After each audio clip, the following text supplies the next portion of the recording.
We're going to check out the Arts and Warehouse District. The whole neighborhood, of course, is called the Warehouse District because this used to be almost all warehouses. The river is just a couple of blocks away, so people were shipping in their goods and they were warehousing them in this neighborhood. And then in 1984, we had the World's Fair here, and they sort of transformed. This was the area where the World's Fair was held, and they started transforming all of these old warehouse spaces into condos and art galleries, and we've opened several museums down here, so it's a really fun, really eclectic neighborhood. This row of 1820s townhouses is called Julia Row. This is the Contemporary Art Center, or CAC, and like the name implies, more focused on contemporary art, modern art, a lot of performances. They have a film festival here every year. This is the Ogden Museum of Southern Art, one of my favorite museums. This is the Civil War Museum. It was originally called Confederate Memorial Hall. It's a beautiful old building. It's a great museum. This really large complex over here is the World War II Museum, the National World War II Museum. The reason that we have the World War II Museum in New Orleans is because the Higgins boats, which were those kind of boxy boats that went onto the beaches, that stormed the beaches during World War II, were manufactured right here in New Orleans. So originally we had the D-Day Museum here, but it was so popular they made it into the National World War II Museum. And it's definitely something you should see when you come here.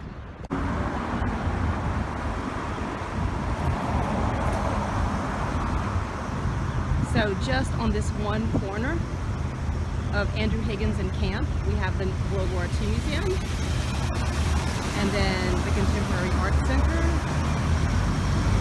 Ogden Museum of Southern Art, and the Civil War.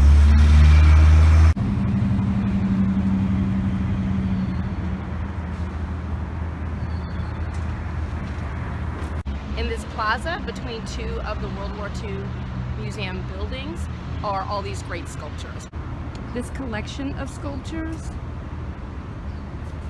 of these soldiers preparing for battle is called Lest We Forget the Mission, and it's hard to see in the sunlight, but some of them are sort of like these whitish ghosty figures, and those are supposed to represent the ones who had already died, who are sort of looking over the ones who are going out on the mission as they plan their mission.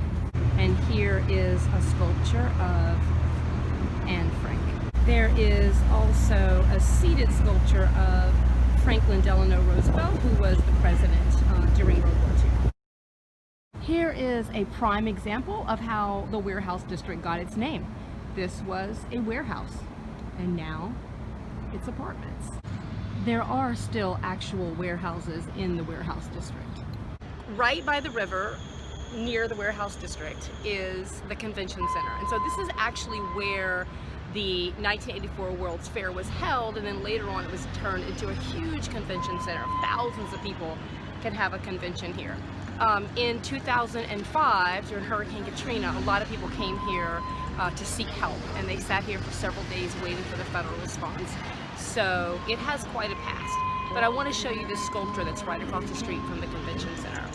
It's called Scrap House, and it's by a local artist named Sally Heller, and it depicts this little house up in the tree. And it's all made from scrap materials that were salvaged after Hurricane Katrina.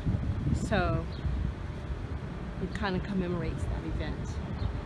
I'm sticking my phone through the fence at Piazza d'Italia so you can see the Italian Plaza.